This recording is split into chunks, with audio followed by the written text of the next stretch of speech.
Have you ever felt? Are you listening? Damn. Welcome back to my channel, you guys. Today we are going to be talking about why diets suck and why I don't think that anybody should be on one. Is that like, am I getting too in your face with that? But that sounds crazy coming from me because I'm a personal trainer, a fitness instructor. I lost 65 pounds myself on what you could say was a diet, but what quickly evolved into a lifestyle for me. And what I was doing at first, which was considered a diet, wasn't working for me, and I quickly realized that I wasn't getting the results that I wanted. So when I went onto a diet and I started putting myself into that mindset of restriction of like, oh, I can't have dairy and I shouldn't have carbohydrates and I shouldn't have, butter or avocados because they have too much fat, and maybe I shouldn't eat a banana because it has too many carbs, and all of these crazy things that started to come along with being on a so-called diet. And then it's like, which one should I even pick? Should I be on paleo or clean eating, or, should I do Atkins diet or the, beach body diet, or, whatever, sex on the beach diet? No, what is it? What's that diet? South Beach diet? Not sex on the beach diet, but you get what I'm saying, that there's so many different diets, and really what it comes down to, if you start to look at the nuts and bolts of what these diets are, is it's generally eating a majority of whole foods. So your whole proteins, carbohydrates, and your whole fats that are coming from processed sources. So while that might seem like, oh, you're not supposed to have pizza or whatever, like, what makes a pizza clean? Like, if I get all of the ingredients from the farmer's market and like cook it, does that somehow make it clean?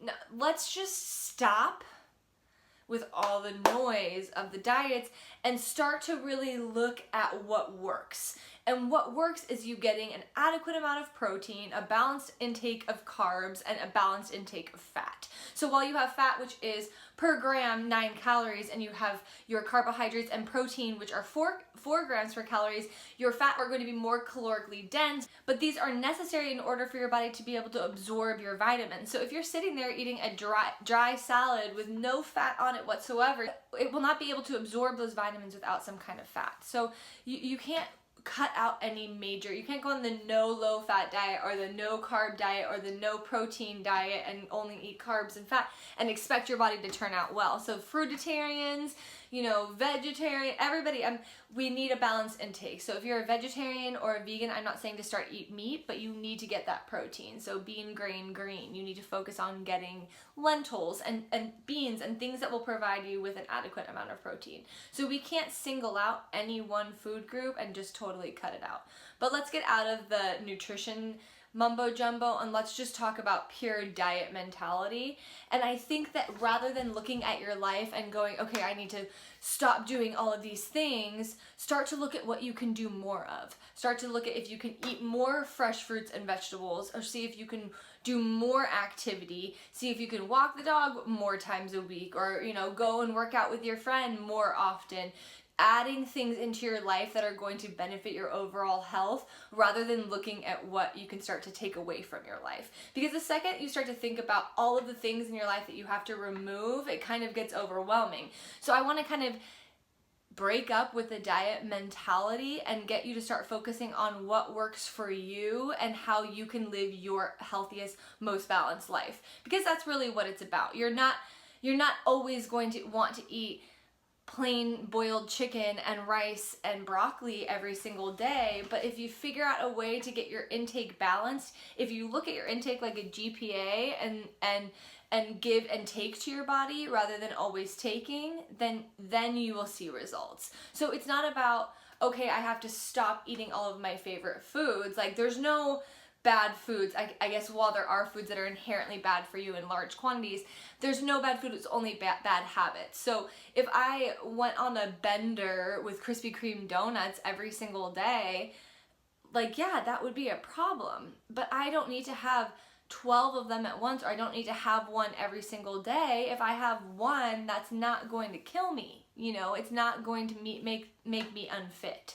So I think that if you can stop looking at, okay, I need to overhaul my entire thing and commit to this crazy diet of 1,200 calories a day, which only will put your body in starvation mode and make it hold on to fat. The only way to actually commit to something that will work for the long haul is doing something that's maintainable and doing something that's balanced. So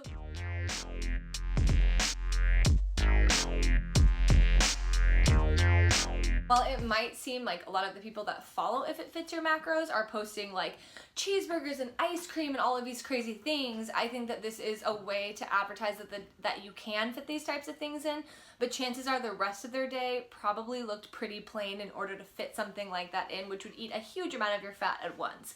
So in reality, If It Fits Your Macros doesn't mean that you're going to be like a free-for-all of getting to eat whatever you want, but it does allow you to kind of have a balanced intake and fit the things that you want in without going overboard. And that's the most important thing. It's not about having, you know, a crazy amount of unhealthy food, but learning how to have a balanced intake of the things that you love. What made me keep the weight off wasn't committing to a diet, but was actually learning about what was in my food. It was actually taking the time to educate myself about macros instead of just tracking them and putting them into MyFitnessPal and not really figuring it out, but learning what foods worked for my body, what I enjoyed, and what was right for my routine. So basically what I first started with was Macros 101, and that's where I think you should start too.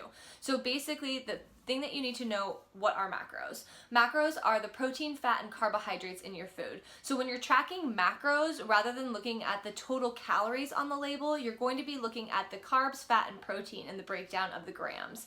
So for 1 gram of fat, you're going to have 9 calories, where for protein and carbohydrates, you have 4 calories. So as you start to track macros, you can see how your foods play out and what you should be eating for your goals.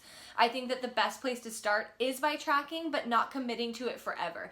I think that tracking can get kind of obsessive for certain people, and so I think that it's important to use it as a guideline and an outline of your food rather than like, I need to hit these numbers every single day. Because I'll be honest, it's very rare that I hit my macros like dead on the money. So if you can just kind of get a general outline and figure out what types of food you should be eating and how you can hit those numbers in a general way, that's how you can see a lot of progress. I hope you find this inspirational. If you enjoyed this video, please give it a thumbs up. If you aren't already, please subscribe. I try to bring you guys the best content possible. I will be posting a lot of workout videos coming up, so if there's something that you want to see, please comment below. I'll be happy to post videos for you guys, and have a beautiful day.